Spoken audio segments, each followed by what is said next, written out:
Bum bum bum bum bum bum bum bum bum bum bum bum. The Peter Dislike Show. Bum bum bum bum bum bum bum. All right. Happy second day of Lent. I really didn't have any goals this Lent, but I think I'm going to add one. I'm going to try to not get anxious about social anxiety kind of problems. So yesterday I went on a date with a distant cousin of Irene Curry. She was half Polish, half French, right? Just like Irene. And I collapsed afterwards. You guys saw this morning I woke up in my car. I collapsed. I did a lot of anxiety. I also didn't want to see anybody afterwards, after my anxiety attack, because last week I got into a serious altercation with my roommate just over something just like that. I had just had a really good conversation with a girl on campus. I teach at Glendale Community College. I was already messed up. And when I got home, I just wanted to bury my head in my favorite food. And my roommate refused to acknowledge and give me some space. And I'm not saying that he had to go away, leave the house. No. I was saying, can we talk about what you want to talk about later? He had been wanting to complain about something else in the house. And I acknowledged it. I said, can we have like a 20-minute timeout? I just had a long day.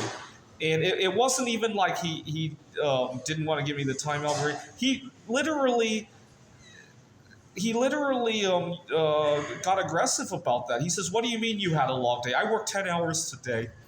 And yeah, we're two different human beings, right?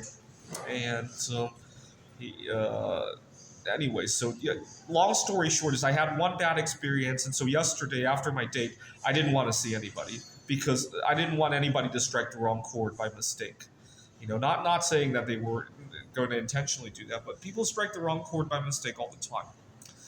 And so, unfortunately, this my recent return to the dating scene has been very turbulent for me over things like that. Anxiety attacks, a lot of lessons to be learned on the way, right?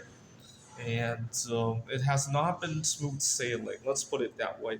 So, why am I doing this to myself? Well, you got to remember what happened last summer. I was all alone, heat wave, and then I caught COVID-19. Oh, that's the other thing I need to do during Lent. So catch COVID-19 so that I could get over it. I made a fool of myself two days ago, actually. I was at the student union, and somebody had a coughing fit, and I went over to inhale deeply, and he thought I was in his space or something like that. And after I apologized and explained that I wanted to get COVID-19 done with because we have spring break next week. He's in school, obviously. So, but spring break next week, I don't want to miss any work. I didn't tell him about the summer heat wave. I told him I didn't want to miss any work because I really love all of my students. And he got really upset at that remark, actually. He was dealing with other stuff in his life. He said, "Fuck your students," something like that. But you know what? I don't want to deal with COVID-19 in the summertime alone. Again, that whole experience was the most terrifying thing I had ever been through. We could make a movie. I need to sell that story to Hollywood, right? This is the Peter Dislike Show. Bum bum bum bum bum bum bum bum bum bum bum bum. The Peter Dislike Show. Bum bum bum bum bum bum bum.